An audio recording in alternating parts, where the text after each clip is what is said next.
That was a maxed out Atlas boss with 5 million HP. This build has over 500,000 DPS without any super crazy base gear and over 5,000 effective HP.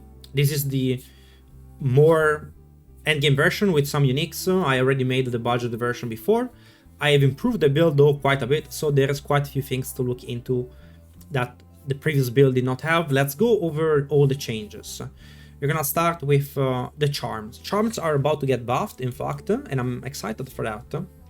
My charms all have a guard during effect. My chaos rest is almost capped, but not fully. And whenever I get chaos damage, I get 200 guard from it, which is like a shield. And this is the one that pops the most often. I rarely get stunned and I very rarely get frozen, but if it does happen, I will get a shield in those scenarios, and that's nice. In terms of defense, we have a lot more evasion. We have 14,500 evasion, meaning that Ghost Shroud is giving us over 1,000 energy shield back. Every 3 seconds, we get over 1,000 energy shield back. If we get hit, that's about almost 400 energy shield per second just from that. That's quite a bit. We've changed quite a few things in the talents. Biggest thing that is a must-have, in my opinion, is one against the darkness time lost diamond. You can get a cheap one if you go for fire damage or lightning damage, which it's something you might want. So if your weapon or in your rings you're lacking one damage type, usually you're lacking fire damage because we do get quite a bit of lightning extra damage from Essence of the Storm and I Am the Thunder. So you will shock enemies with that, but igniting enemies can be rough. So for most people I suggest to get a fire damage time lost diamond, which is the cheapest one. Maybe get a 3% one instead of 4%. You will activate 1, 2, 3, 4, 5 notable nodes, and that will give you a ton of extra fire damage. It will be 20% for a +4. If you also happen to get resistances on those nodes, you can also get 45% resistance from this jewel, quite a bit. For me, I took reduced phrase duration since I am already resistance capped. Very important to apply every type of ailment, so ignite, freeze chill enemies, and shock enemies, because of both harness the elements. This is a 45% damage increase, and getting all the echoing active on your bosses is very important to damage. Do not underestimate the extra freeze build up, the 30% extra from elemental damage and freeze build up here, very powerful. And those nodes here increase attack damage, which also blinds enemy, incredibly powerful.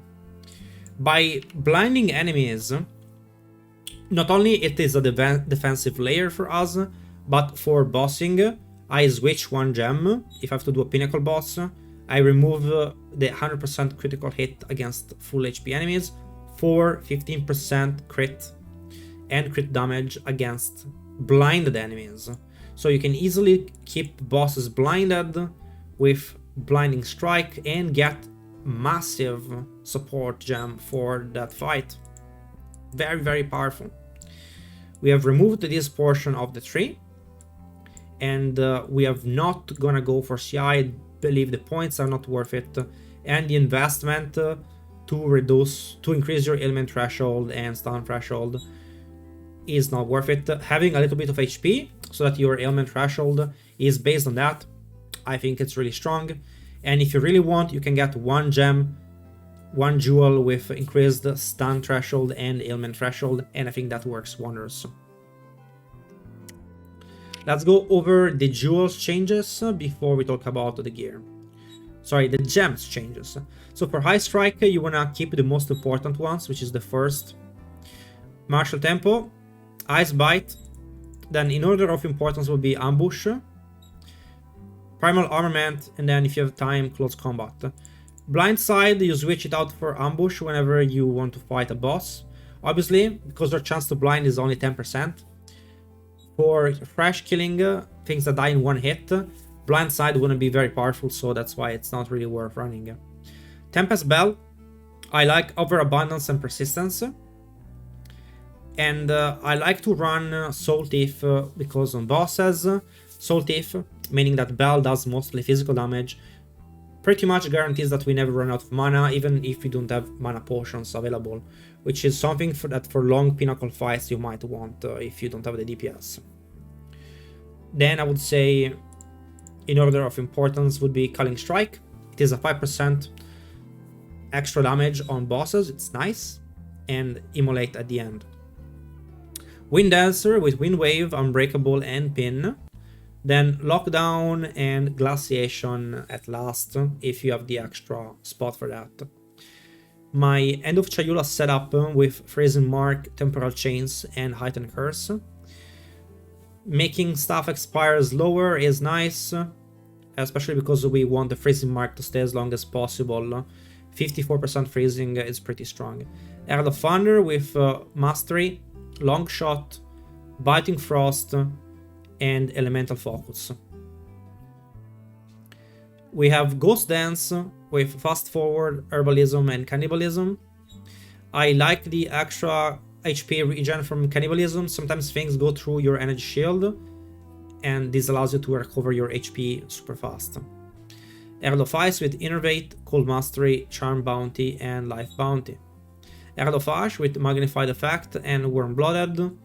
And we have Ingenuity, Honor Blink. I run this on my second weapon, so I take off Heralds on my second weapon if I want to switch. That way I can blink if necessary. And then go back to dodge rolling afterwards. So I don't like being locked into just having blink. Let's take a look at our items. For Amulet, I would advise you to go for a fully defensive item. Full defenses on it. Evasion, maximum energy shield, and maximum energy shield, and then go for defensive quality on the Amulet. For Anointment, I think the best, that is, it starts to be a little bit expensive, but not very expensive. We're not talking about more than a divine for the Anointment, is the Storm Charged. It's okay if you want to go for something cheaper. For example, First Approach is very cheap, and I would suggest this is a really good one for people who don't have a lot of money, and also they're still not one-shotting everything. For your rings, just cap your resistances and don't worry about getting damage on them, and make sure that one of them has physical attack damage as mana. Gloves, just go for attack speed and resistances, and then make sure you gain 1 rage on melee hit on your gloves. Get as much evasion, energy shield on your chest and on your headpiece. This is where you want to get as much evasion and ES as possible, and just use those other items to cap your resistances. A little bit of move speed and resistances on your boots, so don't worry too much about evasion and ES on those items like the gloves and the boots. And don't worry too much about attack damage on your rings and amulet. They're very expensive to add offensive mods on them, and oftentimes it's not worth it.